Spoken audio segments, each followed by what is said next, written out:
Fan एक साथ इस दुनिया में ट्रांसमाइग्रेट हुए थे, लेकिन शुरुआत में ही तुम दोनों अलग हो गए। तुमने सोचा था कि ओरिजिनल स्टोरी की पूरी जानकारी होने का फायदा उठाकर ये फैन के साथ रहोगे और आराम से ग्रेट एम्परर बन जाओगे। इसी सोच के साथ तुमने पहले से ही अपनी प्लानिंग शुरू कर दी। लेकिन जब तुम डोसिमी प्राप्त करने के लिए व्हाइट क्लॉथ गॉड किंग जैंग टाइक्सू को बचाने पर्पल माउंटेन पहुंचे, तब एक अजीब घटना हुई। जैंग टाइक्सू ने तुम्हें देखते ही जैंग फैमिली के एंसेस्टर हेंग्यू ग्रेट एम्परर समझ लिया। उसकी कमजोर आवाज अचानक उत्साह से भर गई। तुम्हारा चेहरा हेंग्यू ग्रेट एम्परर से बिल्कुल मिलता जुलता था, बस तुम अधिक युवा दिखाई दे रहे थे। इसके साथ ही तुम्हारे शरीर में बह रही हेंग्यू ब्लड लाइन इतनी शुद्ध थी कि जैंग फैमिली के डायरेक्ट डिसेंडेंट से भी अधिक निकट प्रतीत हो रही थी। ब्लड लाइन के गहरे स्तर पर होने वाली रेजोनेंस कभी गलत नहीं हो सकती थी। आप यहां कैसे आ गए? ये जगह बहुत खतरनाक है, जल्दी यहां से चले जाइए। जांग टैक्सू की आवाज चिंता से भरी हुई थी। वो नहीं चाहता था कि तुम्हें इस डीमन माउंटेन में कोई नुकसान पहुंचे। रीइंकार्नेशन की कहानियां इस दुनिया में हमेशा से प्रचलित रही थी। इस समय उसके सामने खड़े तुम उसे ऐसे लग रहे थे मानो हेंग्यू ग्रेट एम्पेरर स्वयं पुनर्जन्म लेकर लौट आए हो। जब उसने महसूस किया कि तुम्हारी कल्टीवेशन केवल 4 एक्सट्रीम्स रेल्म तक ही है, तब वो और भी चिंतित हो गया। उसने अपनी सुरक्षा और डोजिमी के खो जाने की चिंता तक भुला दी। तुमने तुरंत कहा, गॉड किंग चिंता मत कीजिए, मेरे पास ली हो फर्नेस है, मैं सुरक्षित हूं। तुम्हारा असली उद्देश्य जांग टैक्सू को यहां से मुक्त कराना और साथ ही डोजिमी प्राप्त करना था।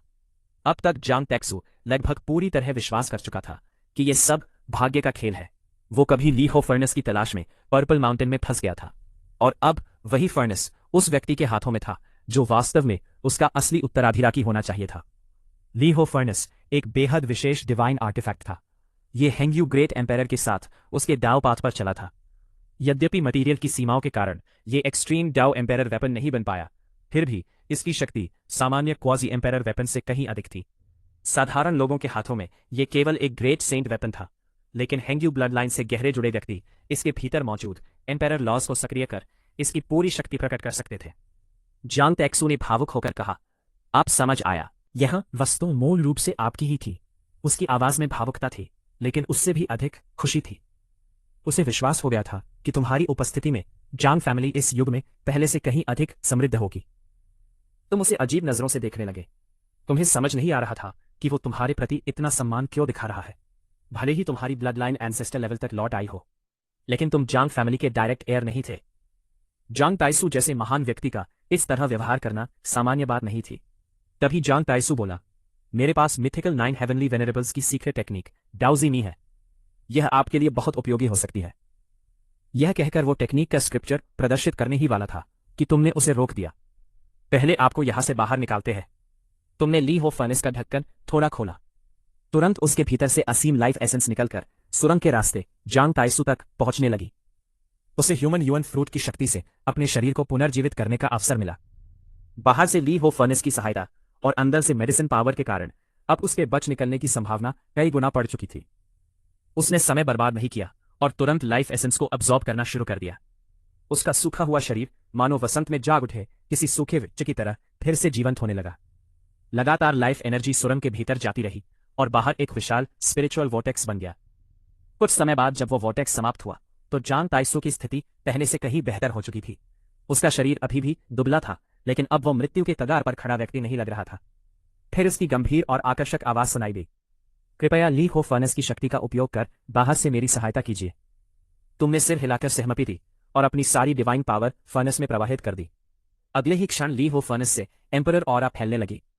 उसकी हल्की सी प्रेशर भी विशाल क्षेत्रों को ध्वस्त करने के लिए पर्याप्त थी। एम्परर पावर के प्रभाव में सुरंग लगातार ढी होने लगी। जब सुरंग इतनी बड़ी हो गई कि कोई व्यक्ति आसानी से गुजर सके, तब एक तेज प्रकाश की तरह जांग टाइसू बाहर निकल आया। उसे बाहर आते देख तुमने तुरंत डिवाइन पावर का प्रवाह रोक दिया। केवल कुछ ही क्षणों में तुम्हारे शरीर की लगभग सारी शक्ति समाप्त हो चुकी थी। यदि फर्नेस बाहर की ऊर्जा को स्वयं एब्जॉर्ब न कर रहा होता तो स्थिति और भी कठिन हो सकती थी। जांग टाइसू ने हल्का झुककर कहा, मुझे बचाने के लिए आपका बहुत धन्यवाद। तुमने कुछ लाइफ एसेंस एब्जॉर्ब कर अपनी स्थिति संभाली और उसका धन्यवाद स्वीकार कर लिया। आखिर तुम उसके लाइफ सेवर थे। लेकिन तुम्हारे मन में अभी भी एक सवाल था, गॉड किंग, आप मेरे प्रति इतना सम्मान क्यों दिखा रहे हैं? जांग टाइसू ने तुम्हारी ओर देखा। उसकी आंखों में वही श्रद्धा थी जो किसी व्यक्ति को हेंग्यू ग्रेट एम्पेरर को देखकर होती। वो बोला, आपकी ब्लड लाइन के कारण। लेकिन उसने पूरी सच्चाई नहीं बताई।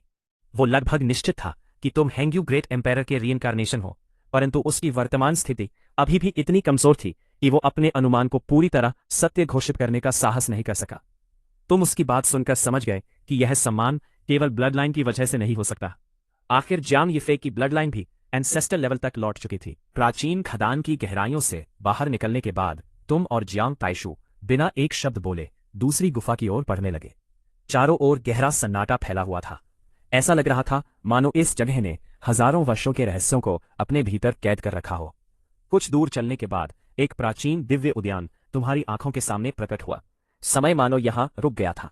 उद्यान के बिल्कुल मध्य में याओची की पवित्र कन्या एक रहस्यमयी मुहर के भीतर शांत अवस्था में खड़ी थी। उसके पास वही भयावह चेहरा पड़ा था जिसे तुमने पहले जेड की दीवार पर देखा था, लेकिन अब उसमें जीवन का कोई चिन्ह नहीं बचा था। ऐसा प्रतीत हो रहा था कि समय ने स्वयं उसके अस्तित्व को निगल लिया हो। जियांग ताइशु कुछ क्षणों तक बिना कुछ कहे उसे देखते रहे। उनकी आंखों में बीते युगों की यादें साफ दिखाई दे रही थी। उन्हें याद था कि याओची की पवित्र कन्या 5वें युआन त्यांशी की खोज में यहां तक पहुंची थी। तुमने उनकी ओर देखते हुए शांत स्वर में कहा, don't worry divine thing, Wanchu पवित्र भूमि से किसी बुरी खबर के आने की सूचना नहीं मिली। इसका मतलब है कि वह पवित्र कन्या आज भी जीवित होगी। ये सुनते ही जियांग ताइशु के चेहरे पर वर्षों बाद पहली बार राहत दिखाई दी। उन्होंने हल्की मुस्कान के साथ कहा, आपने मेरे मन का सबसे बड़ा बोझ हल्का कर दिया। तुमने कुछ नहीं कहा, लेकिन मन ही मन समझ गए कि 4000 वर्षों की कैद केवल शरीर को नहीं बल्कि इंसान के दिल को भी घायल कर देती है। फिर भी अभी भावनाओं में बहने का समय नहीं था। इस पूरी यात्रा का सबसे महत्वपूर्ण लक्ष्य अभी भी तुम्हारे सामने था, सोर्स हेवन बुक। तुम्हें यह पुस्तक स्वयं के लिए नहीं चाहिए थी। तुम्हारे मन में पहले से ही एक योजना तैयार थी। I can trade this book for some mother की रूट, ये फैन विल डेफिनेटली एग्री। यही सोचकर तुम आगे बढ़ते रहे। रास्ते में अचानक एक प्राचीन जीव अंधेरे से बाहर निकला। उसकी आंखों में हत्या की प्यास साफ दिखाई दे रही थी। लेकिन उसके हमला करने से पहले ही जियांग ताइशु ने केवल एक साधारण सा हाथ उठाया। अगले ही पल वो प्राचीन जीव धूल बनकर हवा में बिखर गया। तुमने एक बार फिर महसूस किया कि संत की शक्ति वास्तव में कितनी भयावह होती है। उनकी वर्तमान अवस्था कमजोर होने के बावजूद संत से नीचे का कोई भी व्यक्ति उनका सामना करने योग्य नहीं था। महल के प्रवेश द्वार तक पहुंचते ही तुमने सावधानी से ली हुई भट्ठी वापस रख दी। सामने वूशी सम्राट का मुख्य महल था। यदि यहां किसी भी प्रकार का संघर्ष होता तो आधी सम्राटीय शक्ति भी पर्याप्त नहीं होती। इसलिए हर कदम सोच समझकर उठाना आवश्यक था। जैसे ही तुम दोनों विशाल महल के भीतर पहुंचे, तुम्हारी नजर उस चमकती हुई चांदी जैसी पुस्तक पर पड़ी। वही पुस्तक जिसके लिए अनगिनत स्रोत गुरु अपना पूरा जीवन समर्पित कर चुके थे। तुमने धीरे से उसे अपने हाथों में उठाया। उस क्षण तुम्हारे चेहरे पर संतोष की मुस्कान उभर आई। जिशान की इस कठिन यात्रा का सबसे बड़ा उद्देश्य अब पूरा हो चुका था। जियांग ताइशु भी उत्सुक होकर पुस्तक को देखने लगे। उन्होंने पूछा, is this really the legendary source heaven book? तुमने मुस्कुराते हुए सिर हिलाया और धीरे धीरे उसके पन्ने खोलने लगे। हर पन्ने पर प्राचीन ज्ञान अंकित था। स्वर्ग, पृथ्वी और मनुष्य के संतुलन का सिद्धांत, ड्रैगन नसों का रहस्य, स्रोत खोजने की कला और दिव्य संरचनाओं का गूढ़ ज्ञान, सब कुछ इस एक पुस्तक में समाहित था।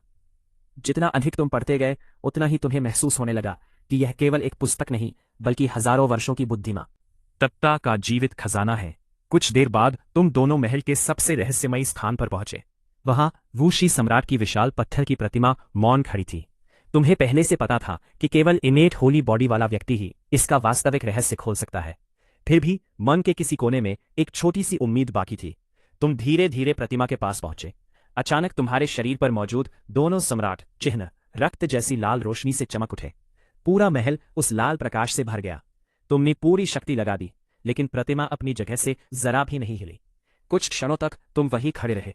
फिर हल्की मुस्कान के साथ बोले, लुक्स लाइक इट्स इम्पॉसिबल। केवल इनेट होली बॉडी ही इसका रहस्य देख सकता है। निराशा का एक क्षण आया, लेकिन अगले ही पल तुमने स्वयं को संभाल लिया। हर विरासत हर व्यक्ति के लिए नहीं होती। यदि यह शक्ति तुम्हारे भाग्य में नहीं है तो इसका अर्थ यह नहीं कि तुम्हारा मार्ग यही समाप्त हो गया।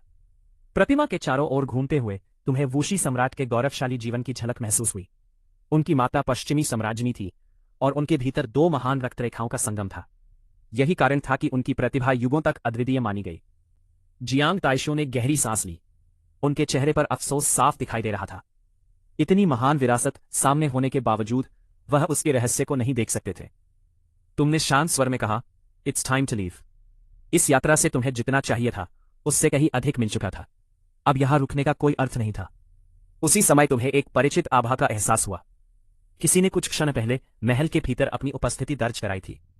तुम समझ गए कि वह बड़ा काला कुत्ता था जो बिना आवाज किए पूरे जिशान में घूम सकता था। तुमने उसकी दिशा में केवल एक नजर डाली और फिर मुस्कुराकर आगे बढ़ गए। इस समय उससे उलझने की कोई आवश्यकता नहीं थी। तुमने सम्राट चिन्ह को पत्थर के बने स्लॉट में रखा। अगले ही पल पूरे महल में तेज कंपन होने लगा। आकाश तक पहुंचती हुई एक विशाल प्रकाश किरण प्रकट हुई। अंतरिक्ष स्वयं दो भागों में बट गया और एक स्थिर स्पेस टनल खुल गया। तुम और जियांग ताइशु बिना देर किए उस सुरंग में प्रवेश कर गए। कुछ ही क्षणों बाद दोनों जिशान के बाहर प्रकट हुए। कई दिनों बाद पहली बार ताजी हवा ने तुम्हारा स्वागत किया। भारी दमनकारी वातावरण अब पूरी तरह समाप्त हो चुका था। जियांग ताइशु ने चारों ओर देखा। 4000 वर्षों की कैद के बाद यह संसार पूरी तरह बदल चुका था। पर्वत वही थे, लेकिन राजवंश बदल चुके थे, लोग बदल चुके थे, इतिहास बदल चुका था। उन्होंने धीरे से कहा, एवरीथिंग हैज चेंज्ड। तुमने उनकी ओर देखते हुए उत्तर दिया, let's leave this place first. अभी यहीं रुकना ठीक नहीं था। यदि जियांग ताइशु अपनी पूरी शक्ति से साधना शुरू कर देते तो उनकी संत आभा जिशान के भीतर सो रहे प्राचीन राजाओं को जगा सकती थी। ऐसा जोखिम लेना बिल्कुल उचित नहीं था। इसलिए तुम दोनों लगातार यात्रा करते रहे। कई लाख ली दूर पहुंचने के बाद ही जियांग ताइशु रुके। उन्होंने तुम्हें डोजी सीक्रेट टेक्निक सिखाई। ये एक ऐसी